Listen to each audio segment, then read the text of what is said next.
Okay, here they tell us the sum of the squares of three positive consecutive numbers. Okay, the sum of the squares is a key word here. That means that we're gonna square them and then add them.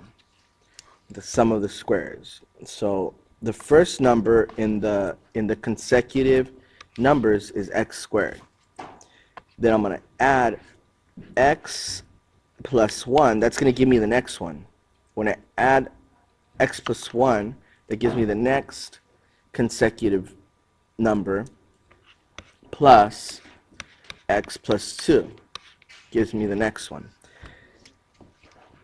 Why? You're like, what? Why? Why'd you do that? I'll tell you right now, and hopefully it makes sense to you. See, I don't know the numbers, right? I don't know what the first number is. I don't know what the second number is. I don't know what the third number is. But I do know that to get the second number, I have to add 1 to the first number. So this is the first number, right? I don't know what it is, but that's the first number. To get the next number up, I need to add 1. So let's just say I did know the number. Let's just say the first number was 1. What comes after 1? 2. So to get the next number, I'd add 1 to the 1. And that's how I get 2. And then to get the next number, I'd add 2 to 1. Right? That would give me 3. You see? 1 is 1, 1 plus 1 is 2, and 1 plus 2 is 3.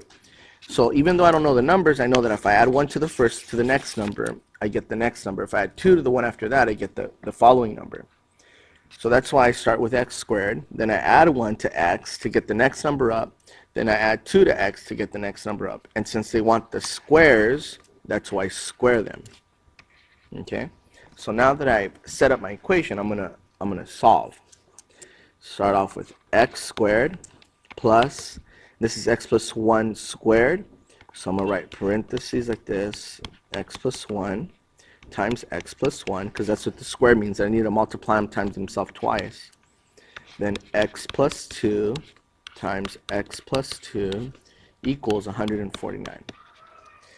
So I get x squared, then I multiply, right? I get positive x squared, then I get multiply with the second number, I get positive x, and then I multiply the second number with the first number, I get positive x, then I multiply the second number with the second number, and I get positive 1. Plus, I do the same process, the distributive property, x times x is x squared, x times 2 is 2x, so plus 2x, and then 2 times x is plus 2x, and then 2 times 2 is plus 4 equals 149. So now I combine like terms. The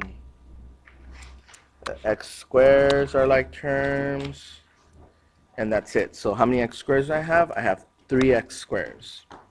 I've got 3x squares. 3x squares. Then I have 1, 2, let's see. I've got, I've got 1x, 2 x's, 3, 4, 5, 6 x's.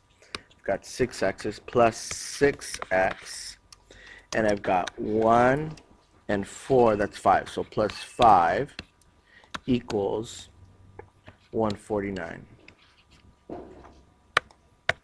Okay, now that we have it in this format, we can use 3 different ways to solve this equation, or 3 different forms to solve this equation. We can use completing the square, we can use factoring, or we can use the quadratic formula.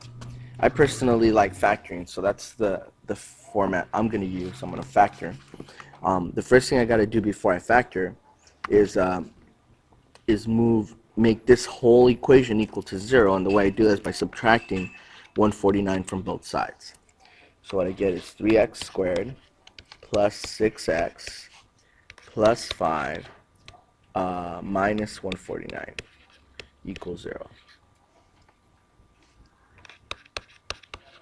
Okay, then I get 3x squared plus 6x minus 144 equals 0.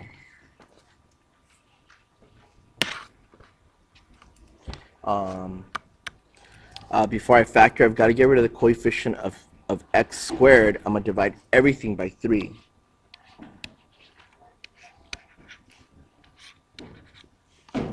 3 divided by 3 equals 1, and 1 times x squared is x squared.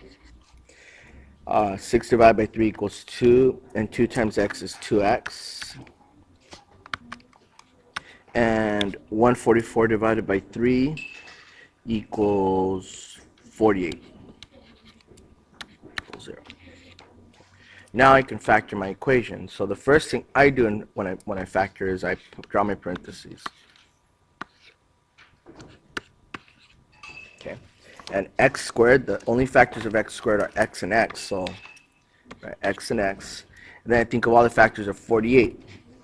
So 4 times 12 is 48.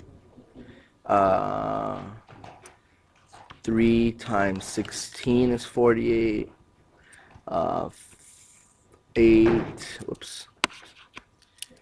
8 times 6 is 48. I don't know what else, but let's see. From one of these factors, I can get 2 when I add or subtract. 4 minus 12 is not 2. 4 plus 12 is definitely not 2. 3 minus 16 is not 2. 3 plus 16 is not 2. 8 minus 6 is 2. So those are going to be my two factors, 8 and 6. And since the middle term is positive, I want my bigger number to be positive. And since the third term is negative, I know that my signs are going to be different, so I know that this is going to be negative. Then I isolate the x plus 0. I solve for x plus 8, I solve for this one first. It doesn't matter which one you do first, but I'm going to solve for x plus 8 first. Equals 0. I set it to 0. And I get x equals negative 8. That's my first answer. Then I do x minus 6 equals 0. X minus 6 equals 0. I add 6 to both sides, and what I get is x equals 6, and those are my two answers.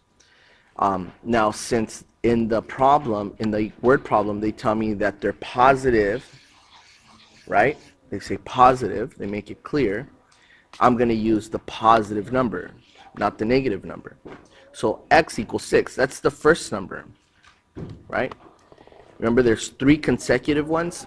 X equals 6. 6 is the first one. Then I add 1 to 6, and I get the second one. Then I add 2 to 6, and I get the third one. So the 3 numbers are 6, 7, and 8.